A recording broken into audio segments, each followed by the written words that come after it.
नमस्कार दोस्तों, stock market studies में फिर से एक बार आपको बहुत-बहुत स्वागत है। तो आज मैं फिर से आपके सामने कुछ इम्पोर्टेंट्स कंपनी का अपडेट शेयर करने वाला हूँ, तो इस वीडियो को पूरा लास्ट तक देखना और अभी तक अपने चैनल को सब्सक्राइब नहीं किया तो ज़रूर कर लेना। तो सबसे पहले मैं डिस्कशन करूँगा हैप्पीस्माइंड टेक्नोलॉजीज़ के बारे में। देखिए हैप्पीस्माइंड टेक्नोलॉजीज़ बेसिकली आप सभी जानते हैं ये एक आईटी सेक्टर कंपनी है और आईटी इंडस्ट्रीज़ में 2 कैटेगरीज़ के आईटी सेक्टर कंपनी होते हैं, एक लार्ज कैप टाइप और एक small and mid cap type. तो small and actually mid cap नहीं, small and medium type company. तो बेसिकली हैप्पीस्माइंड जो है वो एक small and medium type categories के अंदर ही पड़ते हैं। अगर इसके कैटेगरी वाइज बात करूँ तो कंपनी ऑलमोस्ट इस कैटेगरी में 8 नंबर रैंकिंग में इसका नाम देखने को मिलेगा, क्योंकि कंपनी का मार्केट कैप बहुत छोटा है, 11,800 करोड़ है। तो क्या सही में कंपनी में दम है? तो दम देखने के लिए कंपनी के कुछ परफॉर्मेंस को देखना चाहिए। जैसे कंपनी के सेल्स के ग्रोथ के बारे में बात करूँ, तो इस सेक्टर में कंपनी के जो सेल्स का ग्रोथ है, वो कंपनी के एवरेज सेल्स के ग्रोथ से भी कम हो चुके हैं और प्रॉफिट का ग्रोथ भी इस सेक्टर के एवरेज से भी कम हो चुके हैं। तो यहाँ पे दोनों तरीके से कंपनी के ऊपर थोड़ा-सा प्रेशराइज़ तो है। तीसरी बात, कंपनी का जो कर्जा है, वो भी इसका एवरेज से ज़्यादा है। तो फिर भी कंपनी के कर्ज़े को मैं ज़रूर कहूँगा कि चलो ठीक-ठाक ही लेवल में है। और कंपनीज़ के ऊपर देखा जाए तो पी रेशियो जो है, वो थोड़ा-सा हाई है। मतलब हर दिशा से देखा जाए तो कंपनी के ऊपर एक वीकनेस पॉइंट है। मतलब बहुत सारे वीकनेस पॉइंट फिलहाल के लिए देखने को मिला। शायद इसीलिए कंपनी के ऊपर लगातार कुछ दिनों से कंटिन्यूअसली गिरावट का माहौल इसको झेलना पड़े। अभी देखिए, कंपनी के ऊपर 2 तरीके से सिचुएशन बने। पहले क्या सिचुएशन बने, यहाँ पे एक ट्रेड बने, यहाँ पे एक रेंज ट्रेड बने। रेंज ट्रेड का मतलब क्या है, मैं थोड़ा-सा ज़ूम कर देता हूँ और भी आपको क्लियर हो जाएगा। आप देख सकते हैं यहाँ पे एक रेंज ट्रेड बने कंटिन्यूअसली बाइंग का। तो जब भी इस नीचे लेवल को टच किया तब एंट्री बना और फाइनली देखिए धीरे-धीरे करके इसका टारगेट भी अचीव हो चुके हैं। तो कंपनी 150 दिनों में यहाँ पे 22% के आसपास रिटर्न दिया। तो पहले एक एंट्री था, दूसरा फिर से सेम टू सेम कैटेगरीज के हिसाब से और एक बार 20% का एक एंट्री लेवल मिल चुका है। मतलब 20% का फिर से एक बार रेंज मिल चुके हैं जो कंटिन्यूअसली 4 कैंडल के माध्यम से बना है। तो इसके लिए मैं इंतजार कर रहा था कि जब भी इस नीचे लेवल को टच करे तब मेरा एंट्री बनेगा और इस हाई लेवल पे मेरा टारगेट बनेगा। अभी देखिए मेरा एंट्री बने और ना बने, उससे पहले कंपनी के ऊपर मैं कुछ डिटेल्स डेटा आपको साथ शेयर करूंगा। देखिए मैं इस एंट्री लेने से पहले जो डेटा को मैं सबसे पहले चेक करूंगा वो है कंपनी का क्वार्टरली रिजल्ट। अगर कंपनी का रिजल्ट कब आने वाला है, 12 तारीख को। तो रिजल्ट जब तक नहीं आए तब तक इस कंपनी के ऊपर कुछ डिसीजन में नहीं लेने वाला हूँ, क्योंकि अगर इस बार रिजल्ट खराब आए तो कंपनी के ऊपर एंट्री लेने से कुछ फायदा नहीं होगा। कंपनी प्रॉफिट तो देगा, टाइम ज़्यादा लगा देंगे। तो कंपनी इसके ऊपर देखिए कंटिन्यूअसली जो सेल्स का प्रॉफिट का डेटा है, अगर प्रीवियस डेटा के बारे में बात करो, कंपनी कंटिन्यूअसली खुद के प्रॉफिट को मेंटेन किए 36 से लेकर 52, 58, 72। तो एक अलग लेवल का प्रॉफिट ग्रोथ यहाँ पे देखने को मिला है। उसी तरीके से अगर कंपनी के बैलेंस शीट को देखा जाए तो कंपनी इसके ऊपर रिजर्व लगातार बढ़ते चले गए। बोरिंग्स कंपनी के ऊपर कंटिन्यूअसली बढ़ता हुआ देखने को मिले। उसी तरीके से कंपनी का नेट प्रॉफिट जो है, सॉरी कंपनी की जो फिक्स्ड एसेट है, वो भी बढ़ता हुआ देखने को मिले। तो सारे पॉइंट्स कंपनी के ऊपर धीरे-धीरे करके पॉजिटिव होता हुआ देखने को मिले।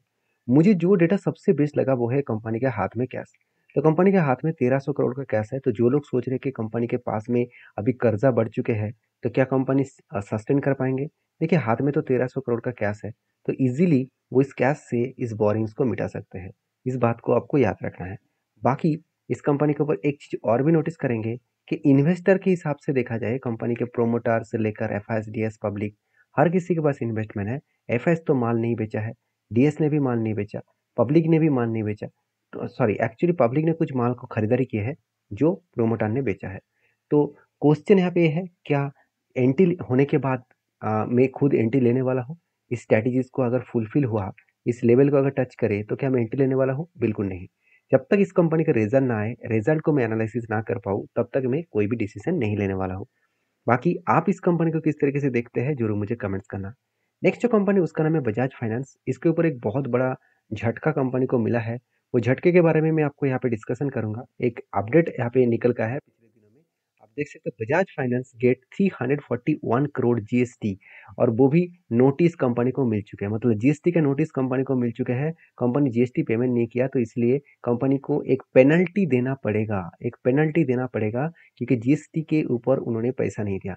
तो आप कहेंगे सर 341 करोड़ का जीएसटी कंपनी को मिला है, जीएसटी का नोटिस मिला है, टैक्सेशन उसको पेमेंट करना होगा, तो क्या कंपनी के ऊपर कोई रिक्सी जोन है? क्या कंपनी के ऊपर कोई रिक्स बन सकते हैं? मेरे हिसाब से बिल्कुल नहीं। 4 लाख करोड़ का कंपनी, और सिर्फ 300 साढ़े 300 करोड़ का कंपनी को यहाँ पे जीएसटी पेनल्टी के अपडेट आया।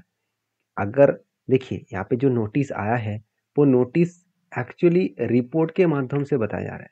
फाइनली वो नोटिस मतलब ऑफिशियली जब तक नोटिस ना आए तब तक इस तरीके से न्यूज के ऊपर आपको ब्लाइंडली विश्वास नहीं करना है। क्योंकि देखिए पॉलीकैब के ऊपर सेम टू सेम नोटिस आया था, सेम टू सेम पॉलीकैब के ऊपर 1000 करोड़ का झटका लगा था, 1000 करोड़ का जीएसटी पेमेंट नहीं किया था, इस तरीके से कुछ न्यूज आया था।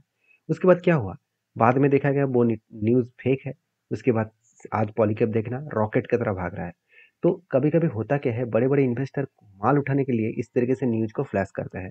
तो मतलब बड़े बड़े इन्वेस्टर माल उठाने के लिए ही इस तरीके से न्यूज के इंतजार करते हैं। तो न्यूज आएगा, शेयर नीचे आ गया, सस्ते में मिल जाएगा, उसके बाद खरीदारी करेंगे, उसके बाद रॉकेट बनेगा। तो देखिए, अगर आप कहेंगे कि सर इस न्यूज़ के कारण क्या आप क्या इस कंपनी के ऊपर नेगेटिविटी सोचते हैं? बिल्कुल नहीं। इस कंपनी के ऊपर मैं नेगेटिविटी सोचता ही नहीं हूँ, क्योंकि इतना तगड़ा कंपनी मुझे फाइनेंस इंडस्ट्रीज में और किसी भी कंपनीज के ऊपर नहीं देखने को मिला। ठीक है, आप खुद ही देख लीजिए, कंपनी के क्वार्टरली रिजल्ट भी आ चुके हैं, जो पिछले सालों की तुलना से, पिछले क्वार्टर की तुलना से company highest profit revenue generate किया, इंटरेस्ट भी कंपनी हाईएस्ट मेंटेनेंस किए, एक्सपेंस को भी मिटाया, और नेट प्रॉफिट कितना हुआ, 3400 से लेकर 3900। तो एक अलग लेवल का नेट प्रॉफिट देखने को मिला। और उसी के तरीके से अगर आपको एनपीए के बारे में बात करें तो एनपीए भी सेम टू सेम लेवल में है, उतना ज़्यादा बढ़ता हुआ नहीं देखने को मिले। तो सारे पॉइंट्स कंपनी के मेजर में है, सारे पॉइंट्स को कंपनी कंट्रोल में रखते हैं, चाहे वो फाइनेंशियल डेटा हो, चाहे वो बिजनेस हो, सब कुछ मैनेजमेंट इतना स्ट्रांग है, कंपनी को हमेशा कंट्रोल करते हैं। तो इसीलिए आज बजाज फाइनेंस नंबर 1 है। अब देखिए फ्यूचर में नंबर 1 रहेंगे कि नहीं रहेंगे वो अलग बात है। अगर नंबर 2 भी हो जाए, नंबर 3 भी हो जाए, तो उसमें कोई मुझे फ़र्क नहीं पड़ेगा। क्योंकि जो क्लास में फर्स्ट होता है उसका भी जितना वैल्यू होता है, जो क्लास में थर्ड होता है उसका भी वैल्यू होता है। क्योंकि हमेशा उस सारे तीनों व्यक्ति के ऊपर हमेशा कंपटीशन होता है। जो थर्ड होते हैं उसका जुनून होता है वो सेकंड में जाने के लिए, जो सेकंड होते हैं उसको जुनून होता है फर्स्ट में जाने के लिए, और जो फर्स्ट होता है उसका जुनून होता है वो फर्स्ट रहने के लिए। तो तीनों व्यक्ति हमेशा कंपटीशन करते हैं। तो यहाँ पे भी मार्केट में इसी तरीके से चलते हैं। तो कोई नहीं चाहेंगे कि उसको बीट करके दूसरे कंपनी आगे बढ़ जाए।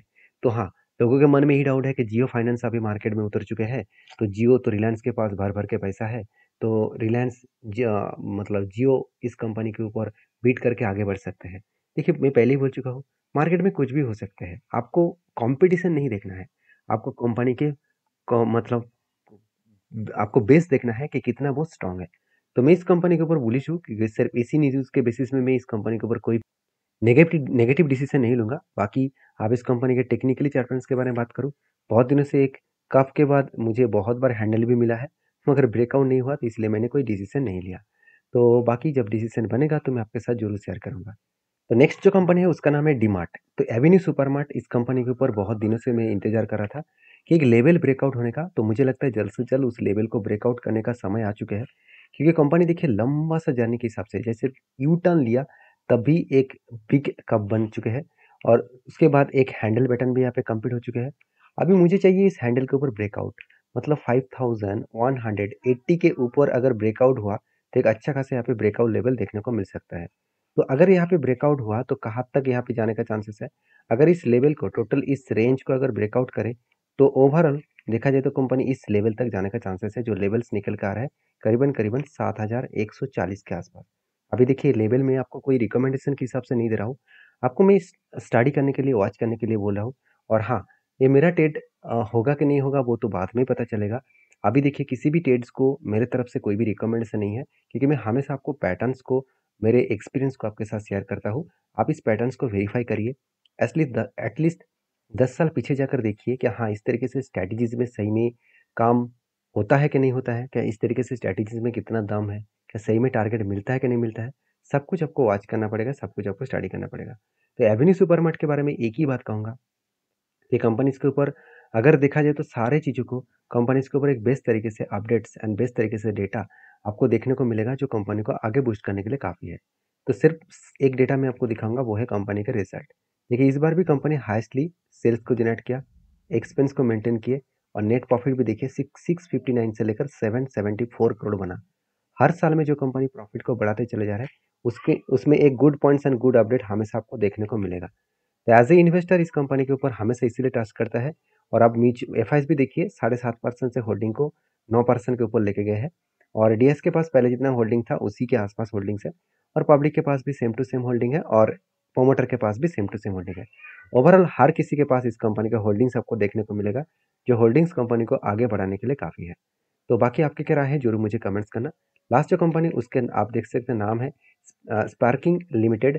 तो यहाँ पे जो कंपनीज है 220 करोड़ का, तो कंपनी के ऊपर एक अपडेट जो है वो आपको बता दूं, कंपनी बोनस देने जा रहा है। हर एक के बदले एक शेयर बोनस देने जा रहा है, वो भी अगस्त 14 में 14 तारीख को बोनस मिलेगा। जो लोग बोनस पाना चाहते हैं एक बार डीपली रिसर्च करें, उसके बाद काम करें। वीडियो अच्छा लगे तो प्लीज़ लाइक करिए। और हाँ, मैं कोई सेबी रजिस्टर्ड पर्सन नहीं हूँ। अगर आपको काम करना है सारी चीज़ों को समझ कर सीख कर काम करना होगा। मिलते हैं नेक्स्ट वीडियो में, तब तक के लिए धन्यवाद।